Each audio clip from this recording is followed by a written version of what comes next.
2026 বিশ্বকাপে ব্রাজিলের দৌড় থেমেছিল শেষ 16 নরওয়ের কাছে 2-1 গোলে হেরে।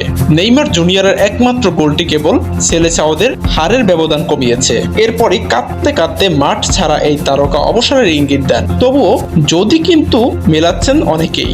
নেইমার অবশ্য নিজের পুরনো সিদ্ধান্তেই অটুট, জানিয়েছেন জাতীয় দলে তার অধ্যায় শেষ। গতকাল মঙ্গলবার কোপা সুদামেরিকানায় ভেনেজুয়েলার ইউনিভার্সিদাদ সেন্ট্রালকে 4-2 গোলে হারিয়েছেন সান্তোস। এরপর মিক্সড জোনও জাতীয় দলে নিজের ভবিষ্যৎ নিয়ে কথা বলেছেন নেইমার। এ সময় 34 বছর বয়সী তারকা বলেন, জাতীয় দলের সঙ্গে আমার পথ চলা শেষ। আমি ইতিহাস গড়েছি, অনেক ভালো মুহূর্ত পেয়েছি, হলুদ জার্সির জন্য নিজের রক্ত, জীবন সবকিছু উজাড় করে দিয়েছি, কিন্তু এখন আর চালিয়ে যেতে চাই না। এমন ঘোষণা মূলত ব্রাজিলের হয়ে সর্বকালের সর্বোচ্চ গোলদাতার অধ্যায়ে চূড়ান্ত সিলমোহর দিয়ে দিল। ফলে এখন কেবল নিজের ক্লাব ক্যারিয়ারেই মনোযোগ দিতে পারবেন নেইমার।